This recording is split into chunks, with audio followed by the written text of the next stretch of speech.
Selamat pagi teman-teman dan ibu sekalian. Di sini kami dari kelompok 7 ingin mempresentasikan tugas presentasi kami. Sebelumnya izinkan kami memperkenalkan diri kami terlebih dahulu. Perkenalkan, nama saya Syifa Mukadimah. Perkenalkan, nama saya Muhammad Aziz. Perkenalkan, nama saya Triananda Mukni. Perkenalkan, nama saya Marcelina Fitri Mawarni. Perkenalkan, nama saya Apriliani Rocky. Perkenalkan, nama saya Olivia. Baiklah, jadi kami sudah memperkenalkan diri kami akan mulai mempresentasikan tentang statistika. Jadi statistik itu ialah ilmu yang mempelajari tentang metode pengumpulan dan analisis interpretasi data. Statik juga dapat berarti kumpulan informasi yang disajikan dalam bentuk angka, tabel, diagram, grafik, dan masih banyak yang lainnya. Dalam penelitian, statik dapat membantu para peneliti dalam memahami data yang dikumpulkan, serta dapat mengambil kesimpulan yang signifikan dan juga dapat menarik kesimpulan yang efektif dari suatu pengamatan. Akan dilanjutkan. Dan selanjutnya yaitu apa peran statistik dalam penelitian. Penelitian adalah cara ilmiah untuk mendapatkan data dengan tujuan dan kegunaan tertentu. Penelitian didasarkan pada ciri-ciri keilmuan yaitu rasional, empiris, sistematis. Jadi peran statistik dalam penelitian yaitu alat untuk menghitung besarnya anggota sampel yang diambil dari suatu populasi, dan teknik-teknik untuk menyajikan data sehingga data lebih komunikatif, dan alat untuk analisis data seperti menguji hipotesis penelitian yang dianjurkan, dan selanjutnya alat untuk menguji validitas dan reliabilitas instrumen. Dan selanjutnya akan dilanjutkan oleh Muhammad Aziz. Baik, saya akan menjelaskan macam-macam data penelitian. Yang pertama ada data kualitatif, adalah data yang berbentuk kata atau gambar. Data kuantitatif adalah data yang berbentuk angka. Menjadi dua, yaitu data diskrit adalah data yang diperoleh dari hasil menghitung. Data kontinu adalah data yang diperoleh dari hasil pengumpulan. Yang diri dari data ordinal adalah data yang berjenjang atau berpangkat. Dan dua, data interval adalah data yang jaraknya sama tetapi tidak mempunyai nilai 0.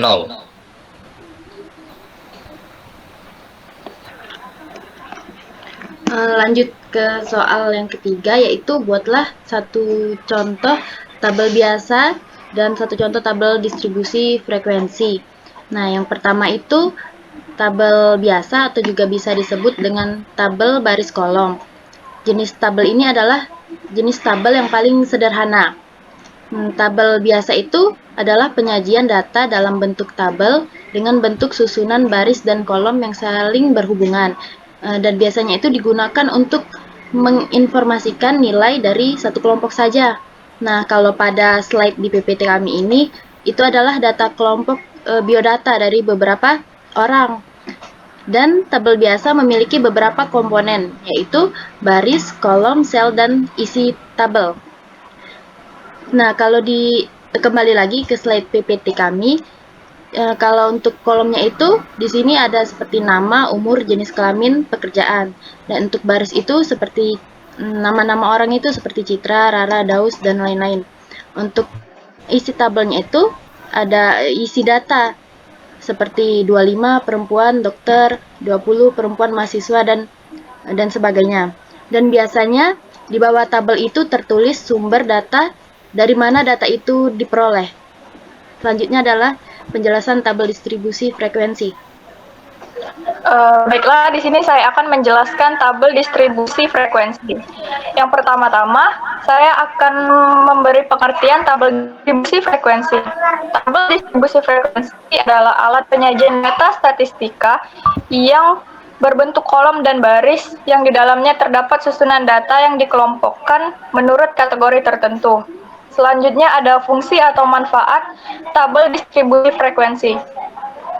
Untuk memudahkan lihat sebuah file kelas dari sekumpulan data mudah dipahami dan dibaca sebagai informasi.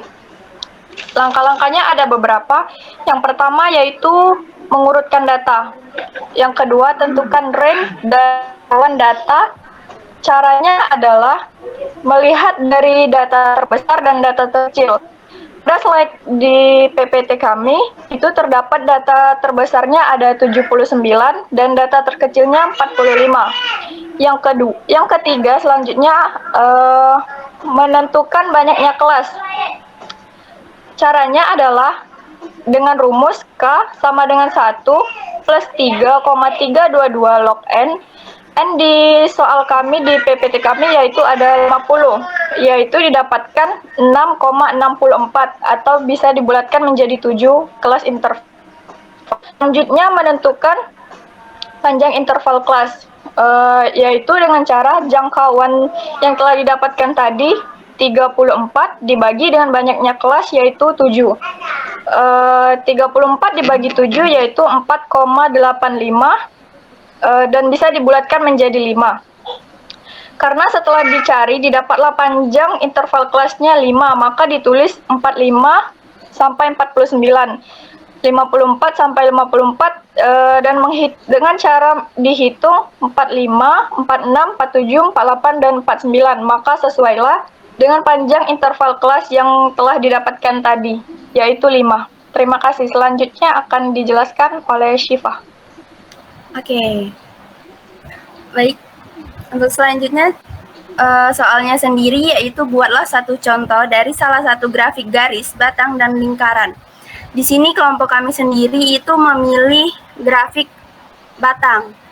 Grafik batang itu sendiri adalah salah satu teknik penyajian atau visualisasi data dengan menggunakan batang-batang berbentuk persegi atau balok. Diagram batang sendiri digunakan untuk menunjukkan dan membandingkan kuantitas data dalam kategori yang berbeda. Tipe diagram batang sangat umum digunakan karena wujudnya juga yang sederhana. Baik, contoh diagram batang yang kami punya di sini yaitu makanan favorit dosen. Seperti yang kita lihat di sini, makanan dengan red soto itu ada 4 dosen yang menyukai makanan dengan soto, dan cilok itu ada 2 dosen, gorengan itu ada 5 dosen, dan roti itu ada 4 dosen. Berarti yang terkecil di sini, makanan yang paling sedikit disukai dosen itu sendiri adalah cilok. Kemudian makanan yang paling banyak disukai oleh dosen itu sendiri adalah gorengan, yaitu berjumlah 5. Terima kasih. Baiklah, itu tadi hasil dari presentasi kami. Sekian, terima kasih.